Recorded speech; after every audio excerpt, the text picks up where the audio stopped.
This course is presented to you free of charge by TTJ Tech Services of www.ttjtech.biz and by Stir It Up of www.stiritup.com. And remember, stir is spelled with a U, not an I, so that's STURITUP.com.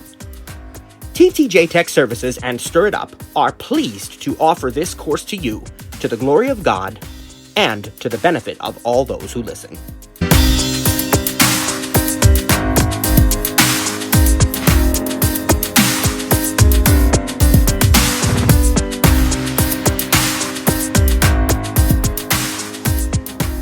Well, praise God. And once again, welcome to TV for the 21st century. But the Apple TV, first of all, in case anybody's still confused about this, the Apple TV is not a television. And probably most everybody, if not everybody who's here already knows that. But I just want to make sure, right? Because when you hear Apple TV, some people might think that Apple actually makes a television.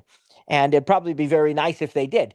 And there have been rumors over the years that they have thought about it, but it's not an actual television. It is a set-top box. So it's an Apple TV set-top box that connects to your television, just like a cable box or just like a Roku or, any other type of Fire Stick, different devices like that. And it's, of course, going to connect with HDMI to your television, which we will talk more about later on in today's session. Now, the main question that we want to answer in this first part of the session today is, how do I get content? What kinds of content can I access? What can I watch with the Apple TV? You notice that when we described this session, we did not make reference to cutting the cord. We used to. When I first started offering Apple TV cafes, we used to talk a lot about cord cutting. And we still do. That is still a viable way to do it. But what has happened over the years is that the Apple TV has become so robust, and a lot of providers are making apps for the Apple TV. And so it is possible to use the Apple TV even if you are not a cord cutter. So that's why we don't use that in our description, in our course title. And the other reason is because there's almost a debate about what cord cutting even is anymore, right? So, originally cord cutting simply meant that you ditched the traditional TV, whether it was cable or satellite, in favor of all streaming. And then some people started to say, well, you're not really a cord cutter if you're still using cable internet or fiber internet or whatever. You're not really a cord cutter unless you use like wireless internet, 5G home internet or something like that.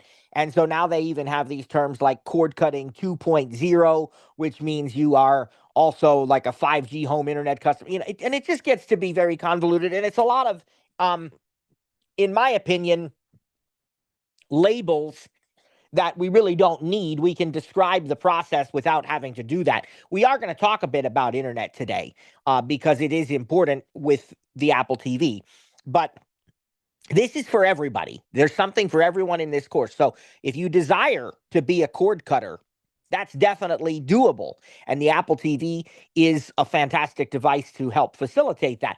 But if you don't desire to be a cord cutter, if you have a cable package or a satellite TV package that you're very happy with, by all means, there's still a place for the Apple TV in your living room and maybe in some other rooms as well. It is my assertion, and this is, a matter of opinion, obviously. There's no right or wrong, but it is my assertion that the Apple TV is the absolute best way to watch TV, regardless of what kind of service you have. And I'll tell you what we have, and maybe Trainer Cliff will chime in, if not today, then on Wednesday, about his setup as well. But no matter what, right, if you watch TV at all, the Apple TV is the device for you. At least that's what we think here at TTJ and Stir It Up. So when we talk about the ways that we can get the content onto our Apple TV, let's first start out with what the Apple TV does. The Apple TV is a streamer. It's a streaming set-top box. And for those of you who already have something like Roku or Amazon Fire or Google TV or even a smart TV, right? You can get smart TVs from LG, Vizio, Samsung. All these different companies make smart TVs, and some of them have one of the other platforms I mentioned built in, like TCL TVs, Roku built in, or your Amazon, televisions with or different brands with Amazon Fire built into them. And so some of them even do that. And all of these are streaming. And what that means is they get all of their content using an internet connection. And in, today's world in 2025, that almost always means Wi-Fi. Now, there are times you may use Ethernet, and one of the Apple TV models currently available does have Ethernet, but most people are probably going to do Wi-Fi. And so we'll talk a little more about that shortly. But what that means to you is if you're going to use an Apple TV, you must have an internet connection, because even if you have cable or satellite or something like that, there's no way to directly connect the Apple TV to your cable or to your satellite. You have to use the internet to do it. And I'll take it a step further. You have to have a very solid, reliable internet connection if you want this to be a good experience for you. Some people ask me right off the bat, well, what speed do I need? That's a common question. And it's a bit of a hard question to answer because it depends on a lot of factors. But I will tell you this, when I do in-person setups for people, when I set up an Apple TV or any other smart home products, I always do speed tests first.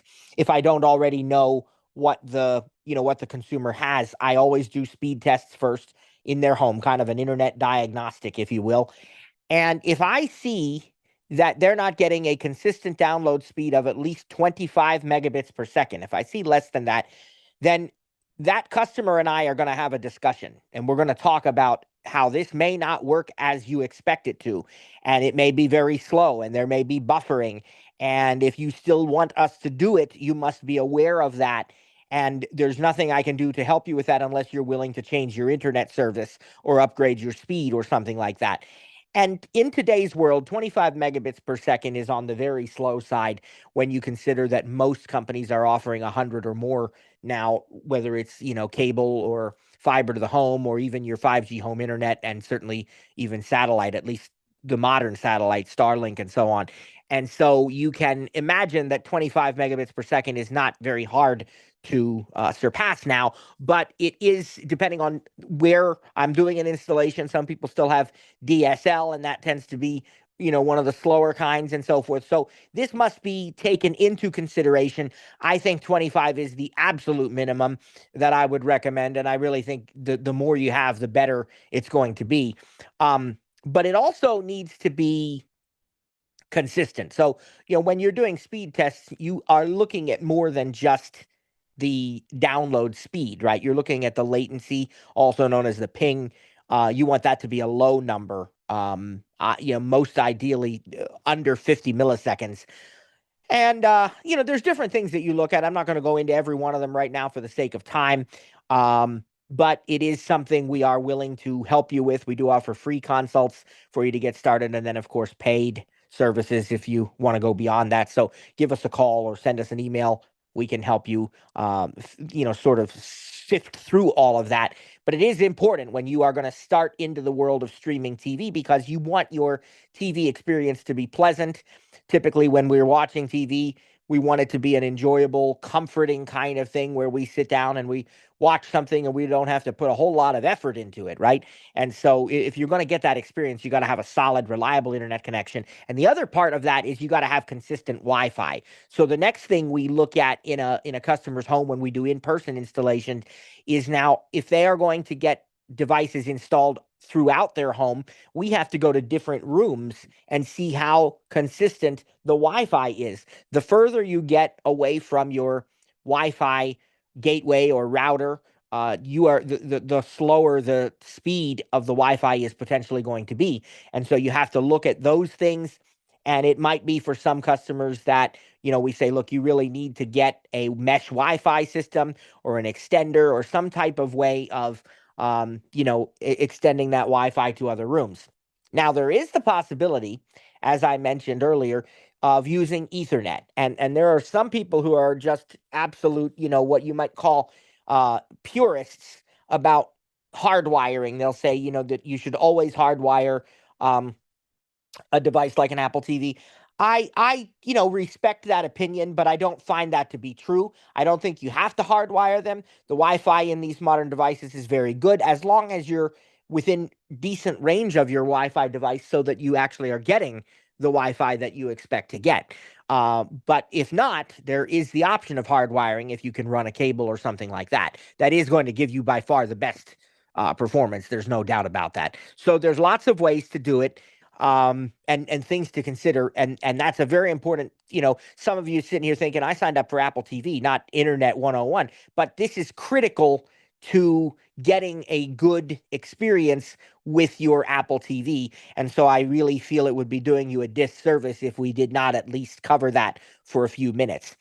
But now, as promised, I want to get into the ways in which we can view content, the kinds of content we can view. I don't know if I actually promised that, but I told you we'd do it. And what we're going to talk about is what can I watch on my Apple TV? What services are available? What's free? What's paid? Is it beneficial for me to cut the cord? Is that going to save me money? What are the options? And the answer to that is there's a lot of options. There's a lot of options, okay? I'm going to try very quickly and can hopefully concisely to go through some of the most common ways that we can watch TV.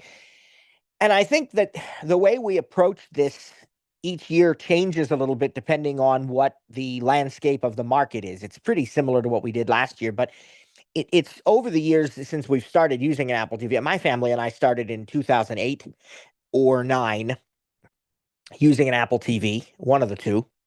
And that, of course, was a completely different device back then, but also the availability of streaming apps and services has drastically changed since that time.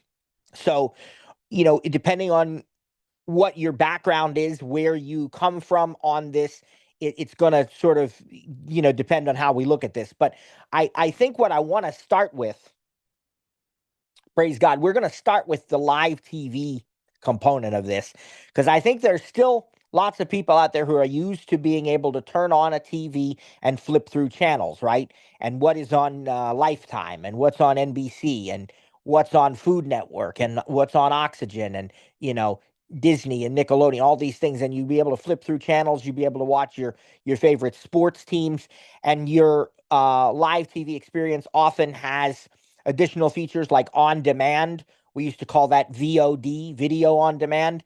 And basically that means, oh, look, I can rent a movie for $5 and watch it anytime I want to.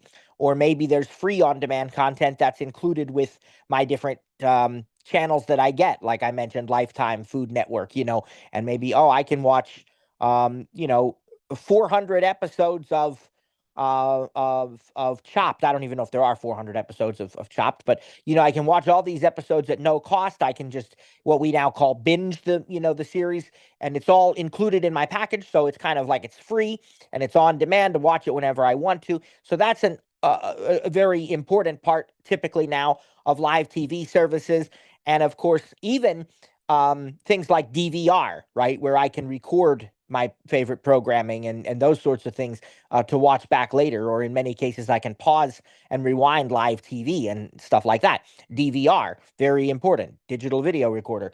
So typically, and really for decades in the United States and many other countries, that type of experience came from having a cable or satellite provider. And that's still an option today. And for a lot of people, it's still what they do. Now, we are seeing many, many people sort of getting rid of those services, but there's still probably millions, I would say, of people in the United States and other countries certainly that are using that type of service to watch TV. If you have that type of service, there's a good chance that the Apple TV may allow you to do that. Okay. So what happens is the Apple TV, just like any of your other Apple devices, it's based on apps, right? You install an app and you have a home screen and you open that app, and then, just like your iPhone, your iPad, same thing, right? Well, a lot of these cable providers have created apps for the Apple TV. The largest cable company in the United States, of course, is Comcast with their Xfinity offerings to consumers, and they have the Xfinity Stream app. So if I am a subscriber to Xfinity Television, like their X1 service, I can use the Apple TV to watch TV in my home. I can watch everything that I get in my Xfinity TV package. I can do on demand. I can do DVR. I can do all of those kinds of things. And so if you have a service like Xfinity, maybe you have cable boxes, and maybe you decide, well, I want to use the Apple TV instead of a cable box or in addition to the cable box. There's a lot of different options. Now, the particular package that we have, my family and I, through Comcast, it requires us to have at least one cable box. Okay, that's just what that package requires. And so we have one. Actually, we have two, because I have a wireless one in our basement because I just wanted to put an extra one down there. And so both of those have the X1 experience, for those who know what that is. And so we have actual cable boxes. But I also have Apple TVs in both of those rooms. And I have Apple TVs in other rooms throughout the house. So instead of having to pay a monthly fee for, let's say, 5 or 6 cable boxes, I only pay for 2 of them, and the rest of them are Apple TVs. And even in my main living room where I have our primary cable box, I also have an Apple TV. I would say we use the Apple TV probably 98% of the time, and we use the X1 cable box just every once in a while. Sometimes I'll just do it for fun, just because I say, oh, I like the cable box too, so we'll just switch it up for today. But most times I use the Apple TV because that's my favorite way to watch TV. And there's a couple of features that are not exactly the same. The Apple TV experience of watching Comcast, you cannot pause live TV. So if I know I'm going to be watching something live, I might switch to the cable box, but I might not. You have that option. So there's a lot of flexibility here if you have a cable service that offers an app for the Apple TV. Xfinity does, Spectrum does, and I believe there are several others that do as well throughout the United States. And when it comes to satellite, DirecTV offers a they offer an app for the Apple TV, so you can install the DirecTV app. And I know that DirecTV also offers streaming service without a satellite dish, but actually it doesn't matter whether you have the satellite or the streaming service. You can use the DirecTV app on your Apple TV and access your content that way. So a lot of these big cable and satellite providers do offer apps for the Apple TV. But it might be that you decide, I don't want to have a traditional cable or satellite provider.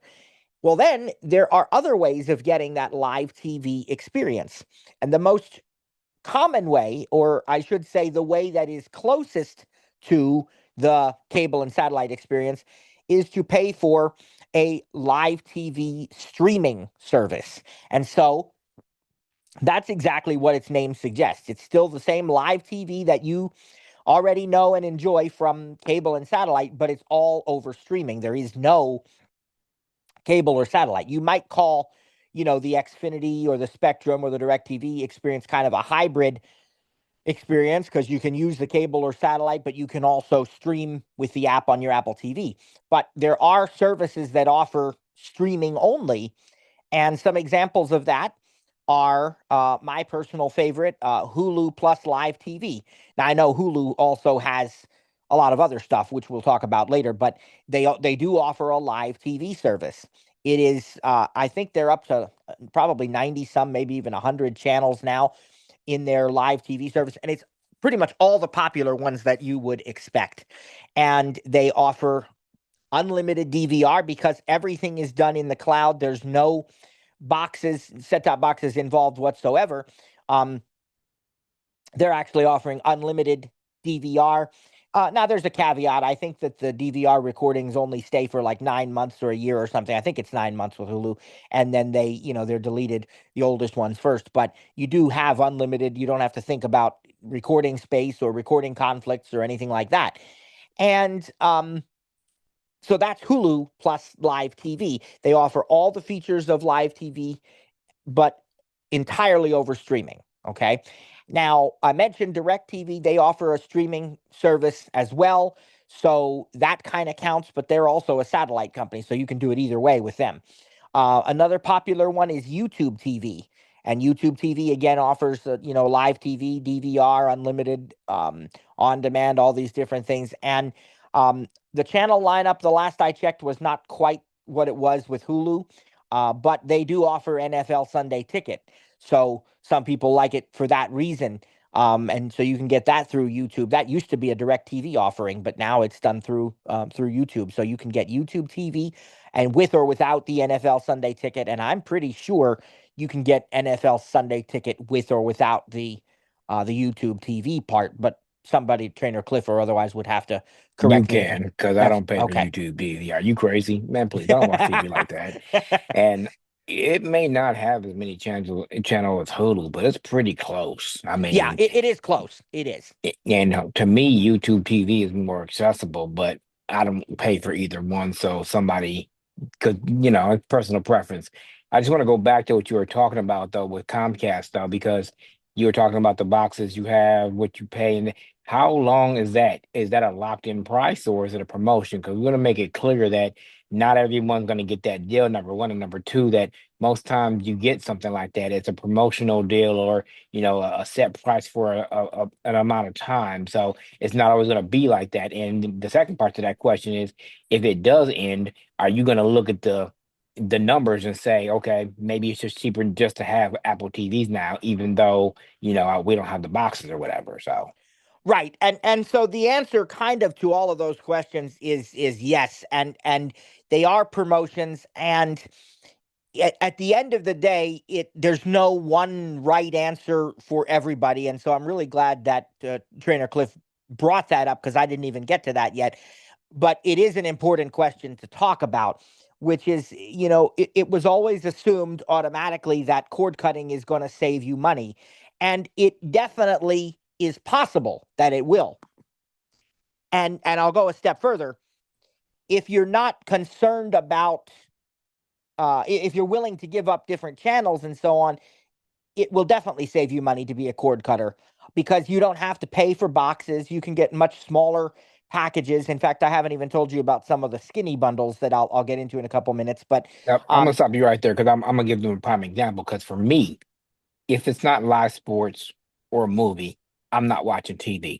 I don't right. need, a sitcom because I can go to Paramount Plus. I don't need newly released movies because I can go to Max or Apple TV Plus. So for me, these things work. But for the average Joe, let's just call it, there may be somebody who wants their local channels, who wants Disney and Disney kids for their kids or whatever, and don't mind sitting through commercials. See, because I'm from the old school, I grew up with commercials, and now that I have an option not to have them, I don't care. So to me, the motto in my house, if I can't stream it, I'm not watching it. So for me, it makes perfect sense because I mean, I'll let you finish and then I can tell them about what my setup is, but that's just a prime example of being a straight cord cutter or what fits one person is not going to fit the next person. Exactly, exactly. And I'll go a step further with that. The vast majority, and it's not by a small margin, it's by a very, very large margin. I probably, I don't, it's not going to be an exact empirical data here, but I'd say 99.9% of the stuff that we watch in our household is streaming. It is using the Apple TV. When the kids sit down and they want to watch something, they pick a sitcom that we all like. My son, which I think is the cutest thing, and it almost brings me to tears, because here's this, you know, 17-year-old, probably 6 foot tall now, uh, you know, typical boy in a lot of ways. But when he sits down to watch TV, 9 times out of 10, you know what he picks? Full House. I think that's the cutest thing. And so he likes Full House. My daughter, really likes Friends. And there's other, sometimes a Disney show or something. All of this stuff we can get with streaming. We do not need live TV to watch the stuff that we watch 99% of the time. The live TV that we do watch is um stuff like American Idol when that comes on, which that'll be in about a month now, I think, right after the Super Bowl. I think it begins the following week and usually goes till May or something. And that's a singing competition for those who don't know. But that is best if it's watched live because you vote on your favorite performers. But I've already thought about how we would handle that if we didn't have live TV, because really my daughter is the one more than anybody else in the household who cares about voting. We all do it, or at least not so much my son anymore, but the rest of us, we all vote. But she's the one more than anybody else who is really upset if she forgets to vote or something. But she also has her favorites, and it really doesn't matter to her how they do on a particular night. If she likes that person, she's going to vote for them anyway. So I've already thought through this. If we didn't have live TV, we'd watch that the next day. But, by the second or third week of the live performances, she would know who she's going to vote for, and she would do it regardless on the night you're supposed to do it without even seeing it. And then we would just enjoy watching the performances the next day. So so my point in saying all this is that we would be fine with very minimal live TV. The reason I did the Comcast package is because with the promotions and so on, I got a lot of. I have something probably like I'm going to guess 250 channels. I don't even know. They say it's 185 plus, but it seems to me like it's even more than that. And I have my mobile service through them. I have everything through them, and I even have two landlines because with Xfinity, the landlines can also ring your iPhone, and so I have my business phone and my home phone. So it was just really nice to get that bundle. But at times, I do think about, I could get rid of the live TV portion, or I could slim it down, or possibly altogether, and then either get one of these streaming live TV services, or maybe not even, maybe just watch on demand TV, which we'll talk about more in a couple minutes. So again, there's no, as Cliff's point was, there's no one right answer for everybody. And we are not here to push cord cutting or staying with your cable service or whatever. You have to decide when you're getting into this what you want to do. And some people choose the Apple TV simply because it's the best way to watch TV, and they have that opinion too, and they like their Apple devices, and they say, boy, it'd be nice to be able to use my Apple device with my cable or whatever. Other people choose the Apple TV because they want to cut cost, and they want to get rid of their cable service and satellite service and just use, streaming apps and so on. And some people aren't sure. Some people really aren't sure yet, and they just want to dip their toe into it, and then you can change it as you go. So there's so many ways of going about this, and so many ways of looking at it, and that's just the live TV portion of it. Now, I do have one other part of this. So I mentioned a couple of the live TV services: the Hulu plus live TV, the YouTube TV, the Direct TV. There currently is Fubo, which it looks like Fubo is going to end up now being owned by Disney. So it'll be part of but my understanding is it's going to continue to operate independently of the Hulu plus live TV. So I don't know how all that's going to play out yet, or if the merger is even going to be approved, because that's still subject to regulatory scrutiny and all that. So we'll see what happens. But then there's some ones that I would tend to call skinny bundles. These are smaller services that are typically less expensive. Now, one of them that sort of straddles the line is Sling TV. Sling TV technically can offer many, though not all, but many of the same channels as your Hulu plus live TV and YouTube TV and that sort of thing. The difference with Sling is they offer them in smaller packages. They have what they call Sling Orange and Sling Blue, or you can get the two together. And so depending on what channels you want, you may find that just one of those is adequate for you. And then when we talk about real skinny bundles, we can get into things like Philo, Philo, which has something like, I don't know, 70 channels now, maybe. I think they used to say 60, but I think it's gone up since then. And so they are missing the sports. They're missing the live locals. They're missing some of these things, but they have a lot of lifestyle and family programming. So all of your, Discoveries and Food Network, HGTV, Cooking Channel, Magnolia, Animal Planet, Science Channel. Smithsonian. They have Lifetime, A&E, History, Nickelodeon, Comedy Central, TV Land, BET. Just lots and lots of that type of programming, and they do have unlimited DVR and so on. But again, they're missing your live locals. They're missing the sports programming. Typically, you're not going to find anything like CNN, Fox News, MSNBC. I think they do have Bloomberg and they have Cheddar. And then there's no Disney channels or whatever. They're like maybe $28 a month now. So there's a few like that. Philo Friendly, which is I think it's FRNDLY. And actually, even Comcast offers a small, skinny bundle like that they call, I think it's called Xfinity Now TV or something like that. And again, it's no locals. It's just, it's like $20 a month or something. And they give you not quite as much DVR, something like 20 hours or something, but it's an option for Comcast customers too. So there's a lot of different live TV offerings that are available. And one of the things that we're going to talk about on probably Wednesday is the different features that Apple provides, which some of your live TV providers are going to support more of those Apple features than others.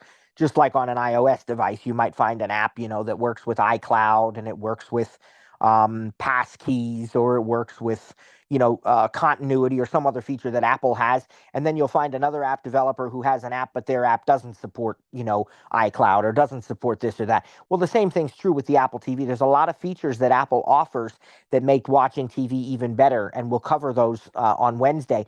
And so that may help you to choose a live TV service as well. But having said all that, one of the things I do want to mention right now is that you remember me saying that the Apple TV works by installing apps. And so I mentioned that there is an Xfinity Stream app where you can watch your whole Xfinity TV package. I mentioned that there's a DirecTV app. You can watch your DirecTV package. Obviously, if you use a live TV service that's streaming only, you're going to use their app, right? YouTube TV app, Hulu app, Sling app, all of those kinds of things.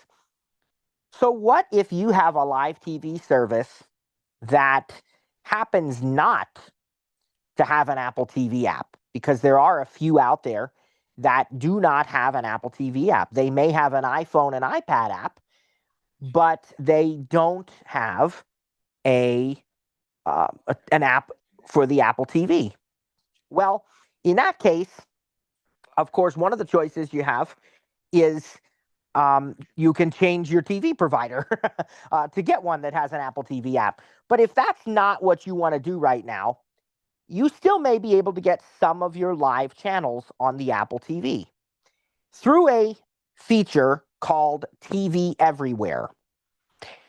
If you've ever watched TV and you see a commercial that says something along the lines of, get even more free episodes by downloading the HGTV Go app, or download the I don't know what else, the let's say the TBS app or something like that. What happens is a lot of these TV networks have apps that you can download, like HGTV, Food Network, Science Channel, Lifetime, A&E. There are apps for these. And when you download those, they provide a certain number of episodes for free. And then the rest of them are locked. And in order to unlock them, you have to authenticate through a provider, meaning you still have to get that channel from a paid service. And that paid service includes things like Comcast, DirecTV. It also includes some of these streaming services like Hulu, Fubo, YouTube TV, what have you. And as long as that channel is in your package, you can sign in with your account credentials for that TV provider, and you will get access to that live content that's otherwise locked. And so if you have a service, let's just say, for example, Dish Network. I'm not trying to pick on them, but they're a great example because everybody's heard of Dish, and they happen not to offer an Apple TV app right now. So if you're a Dish subscriber, if you get well, actually, I can't say Nickelodeon because I think they did away with that one. But if you get, let's say, Food Network in your Dish Network TV package, then you can download the Food Network Go app onto your Apple TV, sign in with your Dish account credentials, and you'll be able to watch live Food Network on your Apple TV, as well as a lot of on-demand content. So TV Everywhere is a great way to sort of fill in the missing gaps if you don't have a specific app from a provider. Now, I just happened to mention to you that they did away with Nickelodeon. Some of these networks are sunsetting their TV Everywhere apps, and that's because a lot of the providers are now actually offering their own apps. So it's kind of hit or miss, but it certainly is a possibility for you. And again, I think if you're really going to use the Apple TV full time, you may want to think about whether it makes sense to switch to a provider that does offer its own app. Now, that's all live TV. That's all we've talked about so far is live TV with its features, some on demand and DVR and so forth, but that's all just live TV. But there's a whole host of other TV out there now that really doesn't have anything to do with the live TV experience. This is often referred to as SVOD, or streaming video on demand. And the services here are everything you're probably already thinking of: Netflix, Hulu, Amazon Prime, Max, Peacock, Disney Plus, Paramount Plus, ESPN Plus. I mean, there's just a ton of them, right? There are tons of streaming services, even smaller ones, and some of them even free, right? You have things that are free. I don't know if they still have Crackle, but they have Tubi and Pluto TV.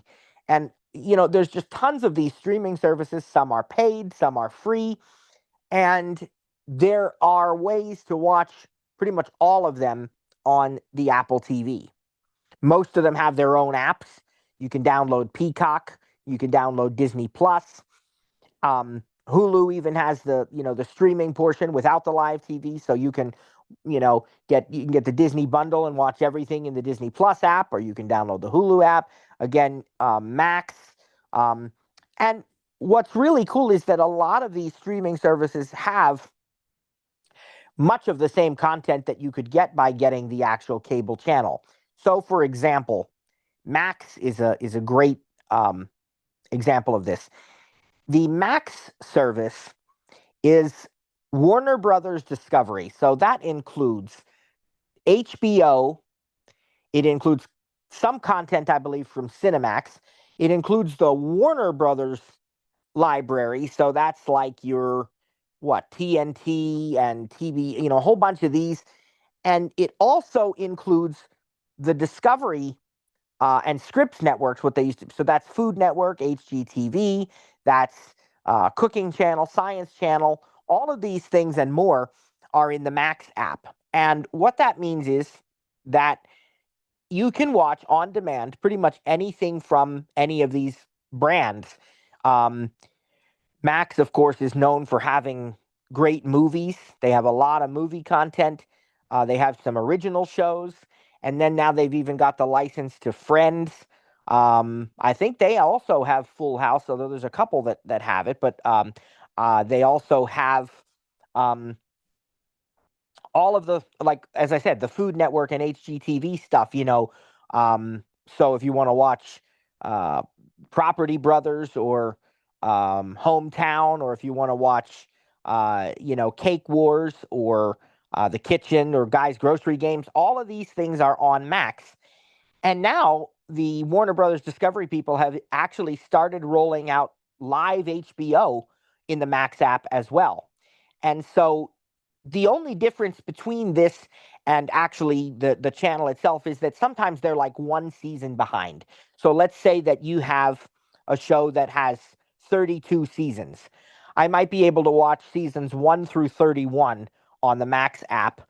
And then when 32 is done, when season 32 has come to an end and they're getting ready to start 33, now 32 will show up in the Max app and I can watch that as well. A lot of times just one season behind on SVOD services. And, that's about the only difference. So I can watch any of this stuff anytime that I want to and at a very reasonable price. Max starts out, I think, at $10 a month, or maybe it's 12 now. It might have gone up a little bit, but it's still, very reasonable. And then you can get higher end packages that give you ad free and a higher streaming quality and things of that nature. But you can get the whole library of content even at that base price. And actually, that one you can do through Apple with an in app subscription, and you can even pay for it by the year. So it's a very good. It might save you a little money to do that too, if I'm not mistaken. But don't hold me to that. But it's a reasonable price. Another example of that is Peacock. Peacock has tons of content from NBC Universal and tons of shows. I watch The Nanny on Peacock. There's a lot of great movies on there. And as a Comcast customer, we actually get that free. It's included, but again, very reasonable price. They have in-app subscriptions. Um, let's talk about Disney because that's a big one. Disney has, um, they own Hulu basically, and so that's their offering technically. And Hulu has a ton of what you would consider to be primetime TV and network TV. Now, it's on demand if you don't pay for the live service. And so what that means is it's like next day availability. And that goes back to that example of American Idol that I gave you a few minutes ago. American Idol is usually on actually a couple times a week as you get into it, but let's just say it starts out being on at Sunday nights at, I think, 8 o'clock. So what happens there is if you don't have the live version of it, you just have the Hulu on demand stuff, a lot less expensive, but it happens to have American Idol.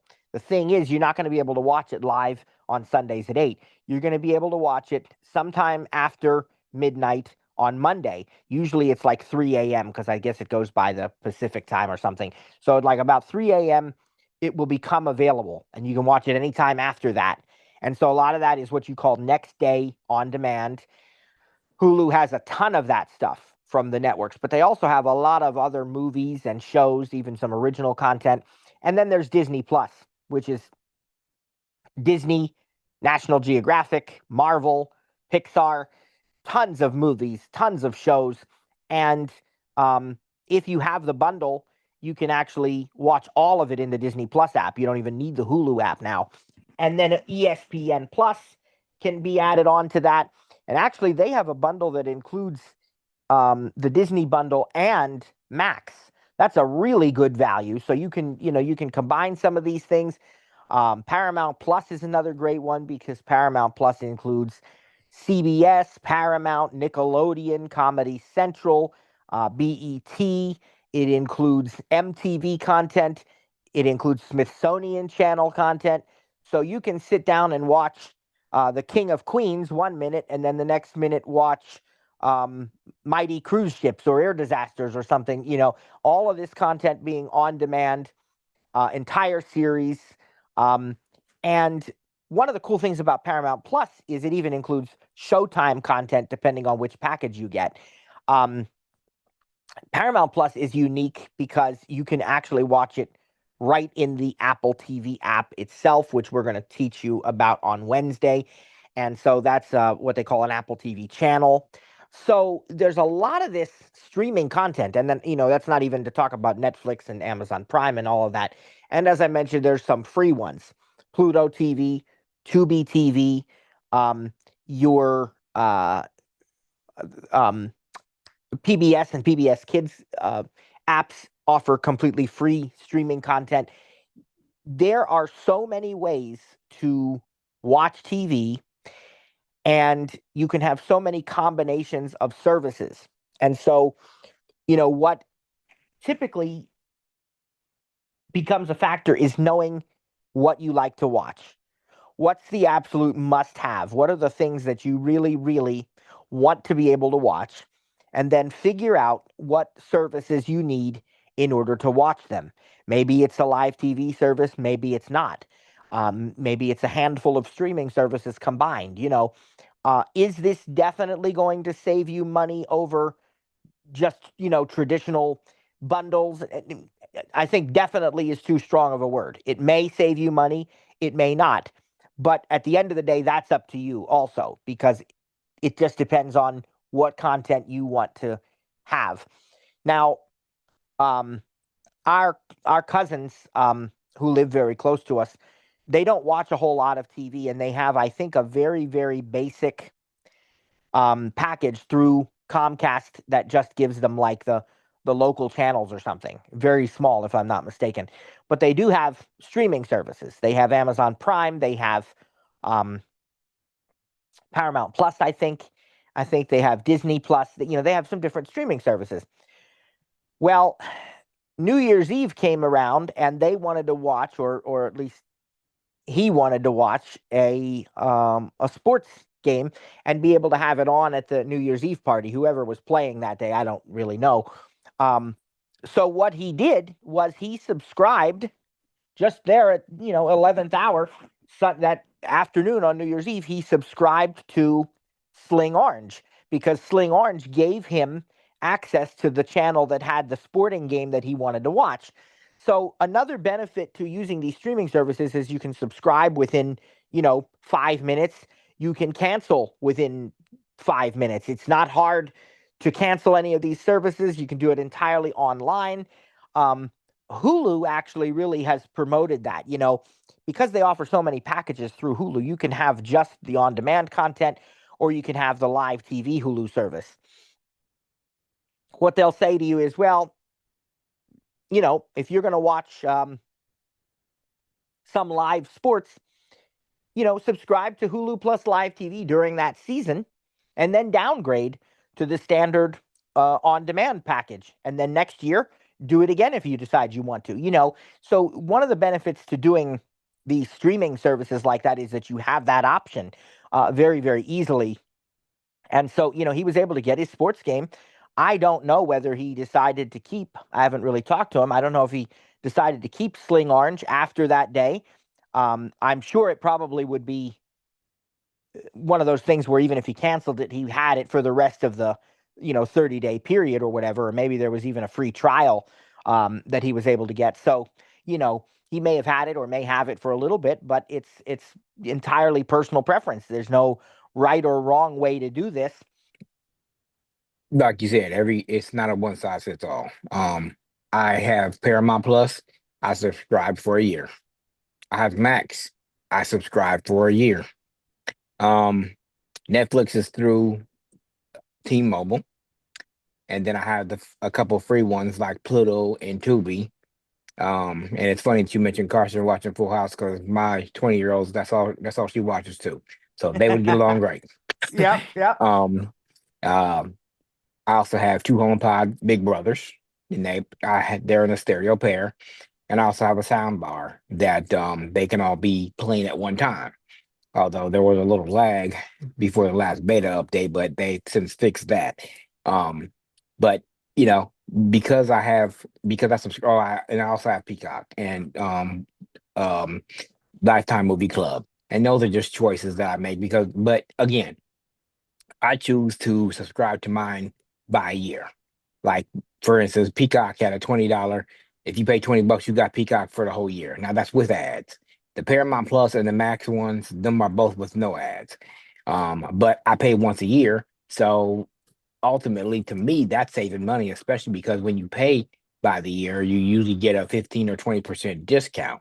So I mean, it just works for me. Now, that's not going to work for everybody. Maybe somebody likes paying monthly because they are not sure if they're going to be home during the summertime to watch. And I usually don't watch all through the summer, but because I got a certain amount off, to me, that setup works for me.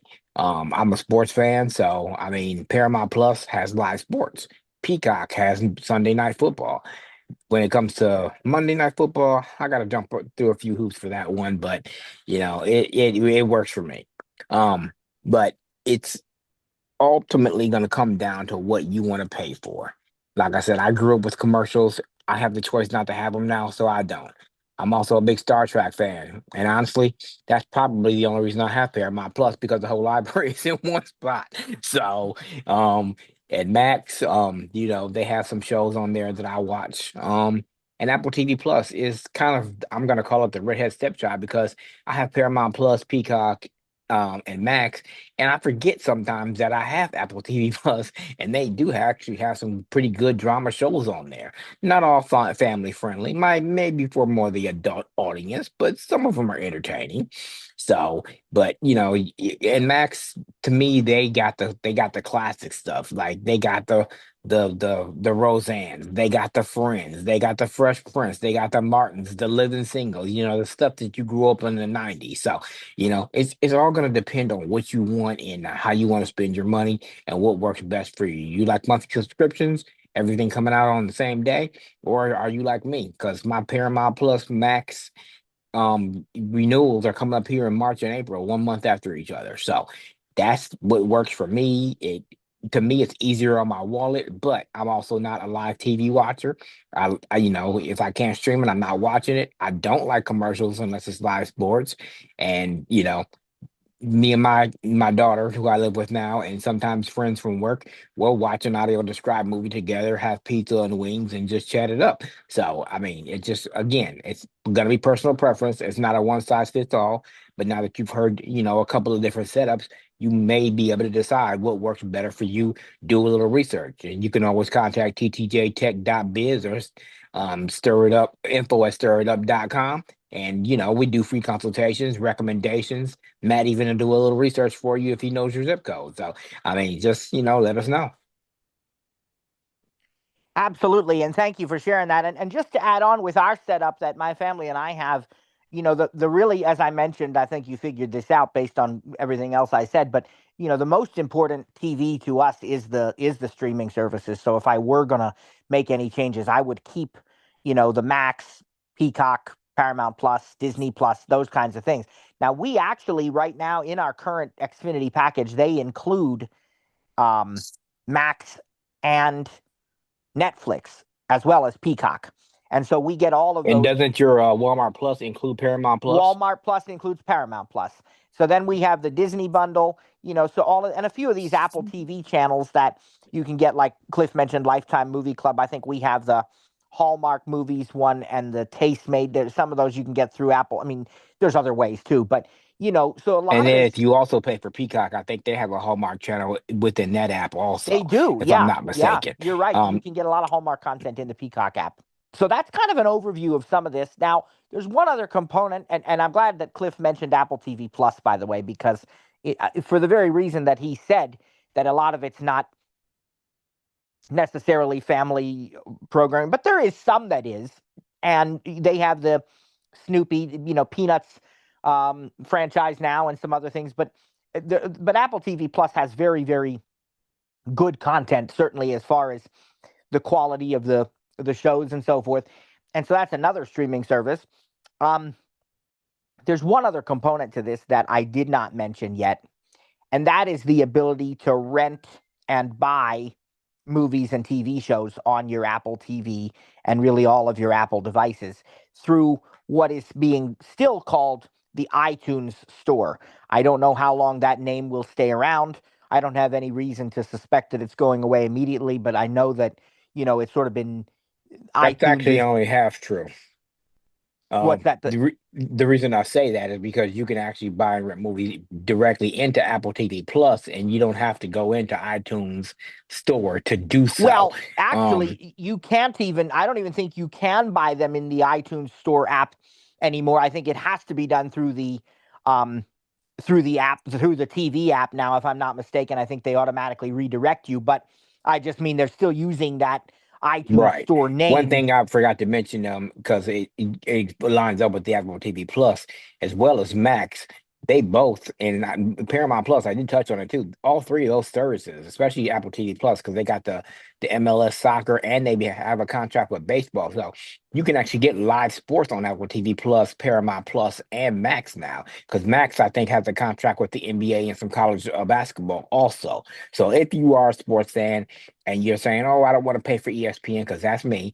I mean, there are other ways, especially coming up here this next October.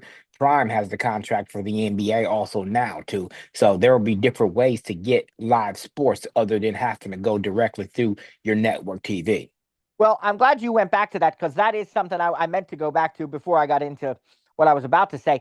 If you, and especially somebody like our family who really doesn't watch a lot of sports, but we do like to watch, let's say, the Super Bowl, you can almost always find the Super Bowl on one of the streaming services. I'm trying to remember which one had it last year. Was it Paramount Plus or was it, I don't know. And I don't know who's going to have it this year, but it's almost always available on one of those streaming services.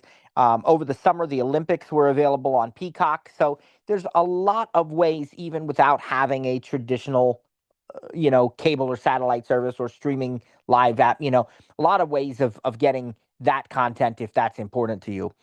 Um, Now, as I was going to get into, the other part of this is the ability to rent and buy movies. If you choose to, you can rent movies or even buy movies using the Apple TV app, accessing the iTunes store. And you can, when we say, this is anything from new releases to, the classics, from many, many years ago, all kinds of stuff, every genre. And even sometimes movies that are still in theaters will show up that you can buy. Um, when you rent something, it is able to be, you can sort of keep it for 30 days without watching it. Or once you start watching it, then you have 48 hours in the United States anyway to finish watching it and even rewatch it as many times as you want during that period. If you buy a movie or a TV show, because TV shows can be purchased from the iTunes store but not rented. But if you buy a movie or a TV show, you own them, but you don't have to be responsible for storing them. So you don't have to be concerned about, well, how many movies can I buy before I use up my storage space? Because you're not using your storage space. What it basically gives you is, I don't know what the correct term would be. It sounds good to say it gives you a token or an authorization, right? But I don't know if that's really, exact. But it allows you access to that movie or show anytime you want to watch it. And again, you can start on your Apple TV in the living room, pause it, resume it in the kitchen or the bedroom, even resume it on your iPad or your iPhone or your Mac. And the other part of that too is with TV shows, you can buy individual episodes, you can buy entire seasons. And now a lot of what they're doing is these boxed sets, like with shows like Friends or Full House or something. You can pay one discounted price to buy all the seasons of the show. And if it's a current show that is still on live, you can buy a season pass for the current season, which means it will immediately make available all the episodes that have already aired. And when a new episode airs, then, a few hours afterwards, it will be available for you to watch from your season pass, kind of like that 3 a.m. thing I told you about, same sort of thing there. So that's another component to that. That used to be absolutely key when Apple TV first started. Now it's, sort of secondary because a lot of that content is on streaming services, but there's many times when still want to buy something or, rent it or whatever. And when you do buy a movie on the Apple TV, you do get access to what they call iTunes Extras. And that's sort of the, equivalent of the DVD bonus content of yesteryear, right? You have behind the scenes stuff, alternate endings, all these kinds of things are available with the purchase of many, many movies that you can get. And you can get 4K, the latest audio, and you can even get a lot of this stuff has audio described tracks too, which will tell you on Wednesday how to use, how to enable that, how to customize the settings and all that stuff. So we'll get to that. Um, so many things you can watch, many ways you can watch it. And next Wednesday, not this Wednesday, but the final day of our class, Trainer Cliff's going to talk to us all about how to watch your own home collection of stuff on an Apple TV using a server or a network attached storage device. And so you can look forward to that as well. Um, so this is kind of an overview of how to use, not so much step by step how to use, but the kinds of things you can do with the Apple TV, the ways you can use it, the things that you can watch on it. So I want to talk to you about the Apple TV very quickly. You have two choices right now. Now that is as of today. If you're listening back later on YouTube or on the podcast, this session was taught on January the 13th, 2025. So the information I'm sharing is current as of that date. It could change anytime. You're watching this on YouTube, it may be already different. But as of right this moment, there are two models of Apple TV 4K that you can buy. One is the Apple TV 4K Wi-Fi model, and the other one is the Wi-Fi plus Ethernet model. I think they go for $129 and $149 respectively. And the Wi-Fi model only has, I believe, 64 gigabytes of internal storage, and the Wi-Fi plus Ethernet doubles that storage. It has 128 gigabytes, and it also has some additional wireless technology like Thread, so it makes it able to be better used as a home hub. You can use the Wi-Fi only model as a home hub, but the Thread technology is going to make things faster. It's going to improve things a little bit. I'm not going to go into all the details of that right now. So there's two models you can get, and depending on which one you get, you will or will not have that Ethernet port. But every Apple TV is going to have a power port, and it's going to have an HDMI port. You'll get the power cord included. You'll have to purchase the HDMI cable separately. So please be aware when you're buying an Apple TV, if you need an HDMI cable, to add one to your cart as well, or make sure you already have a good one at home. But make sure it's a good 4K HDMI cable. And, I often just recommend buying a new one. That way everything's fresh and latest standards and stuff. And if you order from TTJ, we will ask you, do you want an HDMI cable? And we'll give you, a quote on that as well. So once you've got your Apple TV, obviously we have to connect it. And we're going to tell you how to do that. Basically, it's just a matter of plugging it into power and then using an HDMI cable to plug it into your television. How do you connect this to your audio? There's no audio jacks on the back of your Apple TV. So how are we going to get this connected to our system? Well, there's several options that you have. The one option is that you can connect your television to a sound bar or a home theater system. And I won't get into the different ways in which you can do that, because if you have questions about that, I will do my best to answer them. But for the sake of time, we're just going to say you can connect your television directly to a sound bar or to a home theater system. But the Apple TV has another option as well. And that is, and Trainer Cliff made reference to this a few minutes ago, that is using the Apple HomePods. Now, for those who don't know, the HomePod is Apple's smart speaker, works with Siri and HomeKit and all of these great things, and Apple Music, and you can play other types of music on it as well. In my opinion, it's the best sounding consumer speaker that's available. Better than Bose, better than Sonos. It is fantastic. And it's even better when you put two of them together in a stereo pair, as Trainer Cliff mentioned. So we have two of them in our living room, and I've used the Apple TV with these things, and you can truly hear, like, if there's an airplane flying, it literally will sound like it's flying from one side of the room to the other. I mean, it is really, really impressive sound quality. In my opinion, it's like theater quality sound in your home. Now, there's a couple of ways to do this. You can use the HomePod or two HomePods as your primary speakers for your Apple TV, so that immediately when you wake up the Apple TV, it's going to broadcast its audio through the HomePods. Or you can use a thing called AirPlay, which we'll talk about in more detail next week on Monday. But basically what that will do is it will keep the default speakers, whatever else you have. If it's a sound bar, or maybe it's just your TV speakers, right, that are built into the TV. But then you can AirPlay on demand, on the fly, whenever you want to, and you can use your HomePods. And the nice thing about AirPlay, too, by the way, you can even use, AirPlay for other things like other rooms of the house. So we have HomePods and HomePod minis throughout the house. And one of the things that I have done at times is I would be out in the kitchen maybe, and I've given this example in previous years.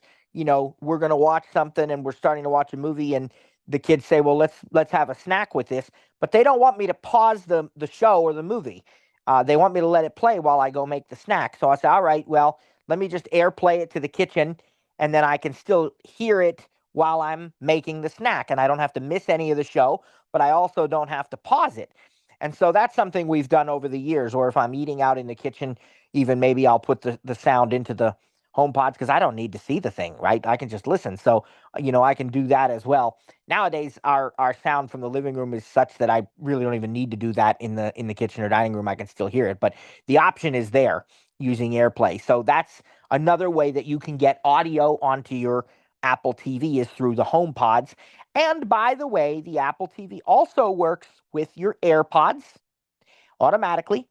And well, when I say automatically, in other words, the AirPods are going to already be paired with your Apple TV once you pair to any other Apple device because it's, with iCloud and your Apple account. You'll have to go in and manually select the AirPods. It's not going to automatically play through the Apple TV, but you go in and choose that as your audio destination. Um, and it also works with Bluetooth, so you can actually pair other Bluetooth speakers with your Apple TV, and we'll talk more about that probably next Monday. All right, so let me now go over with you the Apple TV remote layout, and then we'll talk about VoiceOver very briefly. The Apple TV remote, as I said, is more accurately called the Siri remote. And I am holding one in my hand right now. It's the latest model. It's all aluminum, feels very good in the hand, very small remote, nicest remote I've ever seen for a TV device, that's for sure. On the bottom edge of it, you have the USB-C connector. Older models will have the Lightning connector. Now it's USB-C. All you have to do is use your Apple, charger with a USB-C cable and plug that into your Apple Siri remote to charge it. Now it will come charged or mostly charged if you buy a new Apple TV, and that battery is going to last for months. I mean, you can check the battery status in your settings, but it will last for months. And then when it's time, you'll get an alert on the TV, and you can plug in the Apple remote, as I said, with a USB-C cable. I think that's something like 3 or 4 hours it takes to fully charge. You can use it while it's plugged in, though. So that is the bottom edge.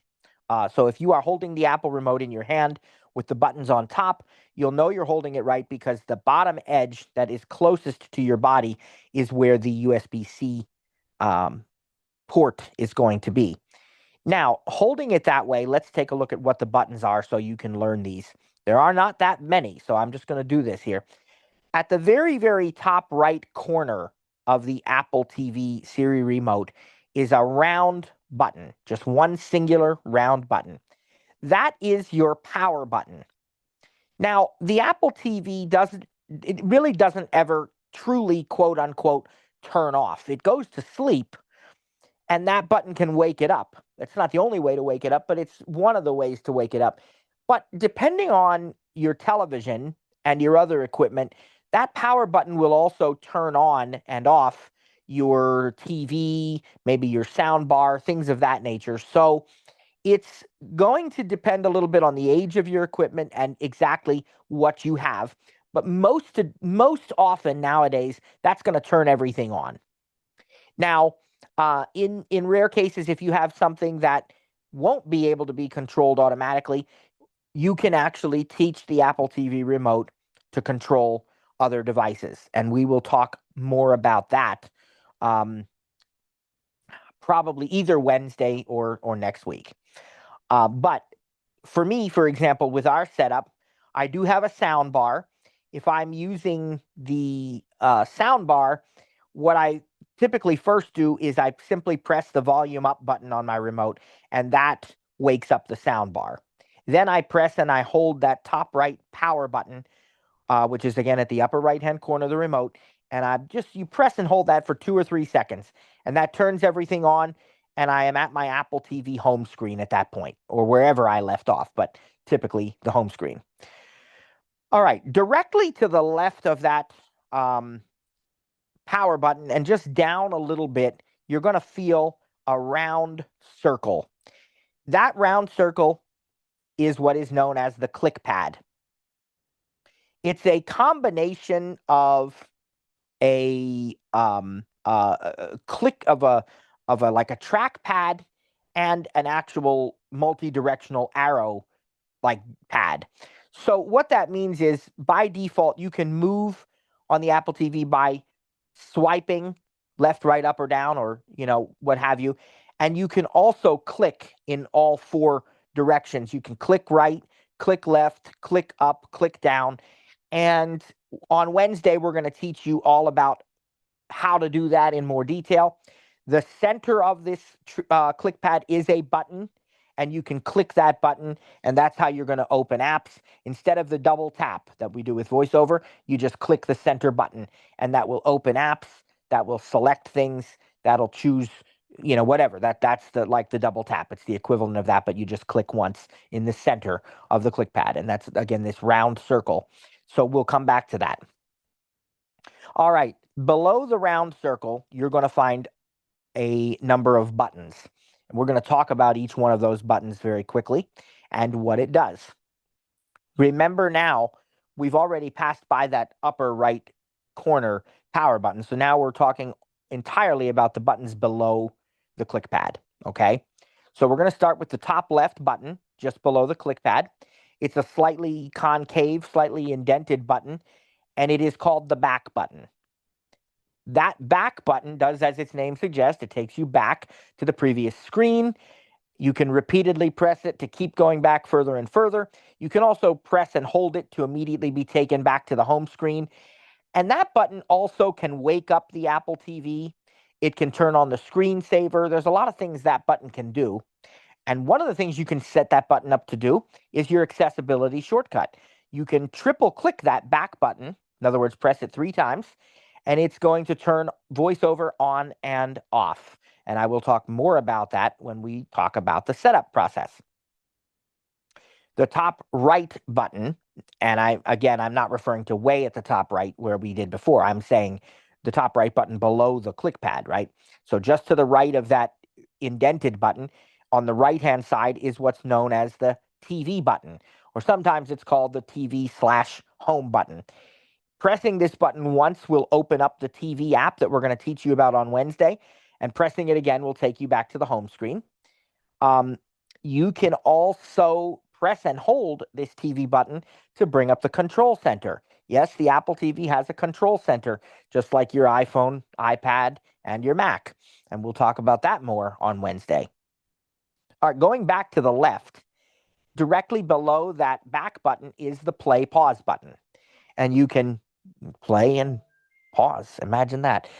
So that's very self-explanatory. And I will say that it also is a voiceover key that I'll explain later. Basically, you can press and hold that button to get VoiceOver to read everything that's on the screen anytime you want to. So that's good to keep in mind. But that's your play pause button. And I want to stay on the left because the bottom left button just below the play pause is the mute button. So if you need to mute your sound, you can use that button to do so. On the right, below the TV button, we have a volume bar with, you press either the bottom or top edge of that button to either lower or raise your volume. And again, with most TVs, that's going to work right out of the box. With the HomePods, that's going to work right away. And with other devices like soundbars and home theater devices, you may need to train it, but I will talk about that more in a later session. And that's it. Those are the buttons. It's that simple. So again, looking at those buttons below the ClickPad, you have the back button on the left. Then to its right is the TV button. The next row down is play pause, and to its right is volume up. And then at the very bottom left is mute. To the right of that is the volume down half of that button. So that is it. That's the entire button layout on the face of the remote. Now there is one other button that we need to describe, and it's located on the right side, the right edge of the remote. It's a long button. It is the SIRI button. You press and hold that button to talk to SIRI and make your requests or to dictate text into edit fields. And the the SIRI interface on the Apple TV does not talk to you because they don't want to interrupt what you're watching. But if you're using VoiceOver, then VoiceOver will read what SIRI says in most cases. So you can, still work with it. That's it. That's the whole Siri remote. And when we want to uh, start using our Apple TV, cancel. And she thought I was talking to her. Anyhow, um, so that's the whole remote. Can you do a backup on your Apple TV and then restore the new one from a backup? So the Apple TV doesn't really per se do iCloud backups like your other devices, but what it does have is the feature called One Home Screen. And the purpose of One Home Screen is to make every Apple TV in the house or on the account mirror the setup of that home screen. So if you turn on One Home Screen, what should happen when you get your new Apple TV then is that it will automatically download the same apps and put them in the same place. And then you'll just have to sign in and those kinds of things. Also, I'm just curious if you have the large home pods, why do you also have a sound bar? Well, we had the first of all, the sound bar that we have was a very inexpensive. It was like a 70 some dollar sound bar. And when we had gotten that, I don't recall the whole sequence of events at the time. I don't know if we actually had the two home pods in that room or if maybe one of the betas had a problem and I was just impatient. I don't honestly remember when in the sequence we got the sound bar, but I know that it is, as I said, very inexpensive. And um, there used to be, like, if you watched anything other than Apple TV, it used to not come through the home pod. So if you wanted to use, your cable box or your Xbox or something, now they've actually changed that. You can enable an option that will play everything on your TV through the home pods. But it wasn't always the case. So, Oh, I see. yeah. So it's just kind of a Yeah. combination. And then, like, even now, so, some people don't like like if you turn if you make the setting so that the home pods are your default Apple TV speakers, then everything comes through the home pods like voiceover and all of that. But not everybody likes that. Some people like that to still come through the TV. So you would instead AirPlay, just a lot of different options there. Yeah. I have a sound bar as well as home pods, and the reason I Right. originally did it is because I'm a sound junkie, and what I mean by that is I like watching action movies and playing Yeah. video games with good sound. And what I would do before ARC, which is audio return channel, and I'll get to that in a minute, but I would do is I would select my TV speakers and my stereo audio pair from my HomePods to all play at the same time because Right. my house, I used to have a 2,700 square foot house, and the where the system was set up was in the bigger part of the house, so it was 1,500 square feet. So the home pods would be in the back of that room and the sound bar would be in the front. So in order for sound to get through all of that Oh, room, I sure. would connect all of them together. Now, right now, if you select both of them without using ARC, the HomePod stereo pair and the sound bar, voiceover will automatically come out of the TV speaker slash sound bar, but not the HomePods. Um, but I mean, it's up to you on how you want to do it because if you only select the HomePods, then Siri will only come out of one side. Otherwise, it just be the default. But I mean, there's some different variations where you can do that at. So Well, and then if you select the TV and the sound bar, I guess, and the home pods together, will that setting stay once the Apple TV goes to sleep, like the next time you wake it up and it want to will. watch something? It Okay. actually does. Yep. Okay, so that's where I was wrong because I didn't realize it would stay that way. So technically what Charlene's asking then would only require a one-time change and then it would stay for all future uses, basically. Oh, Yeah, that was the issue with that it was having before because you always had to pick it, but now it does keep that Sound, setting until you okay. change it. Okay. And even if Okay. you didn't, but it does. But even if you didn't, it's so easy to hit, hold Right. down that button and go to the Right. control center and do it anyway. But Thanks for joining us, everybody. God bless you, and we will see you on Wednesday. Actually, we may see you tomorrow. We have Tuesdays with TTJ at 2 if you want to come to that as well. Take care, everybody.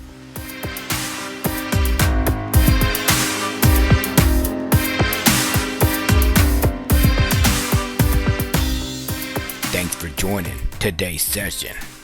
Didn't get your question answered? Have an additional comment or feedback? Email us info@ttjtech.biz or info@stiritup.com. And remember, stir is spelled with a U. That's STURITUP.com. Or check out our websites for additional resources. That's ttjtech.biz or stiritup.com. And remember, subscribe to the newsletter when you're there. That way, you don't miss out on any upcoming announcements or events. Thanks for joining us. God bless, and see you next time.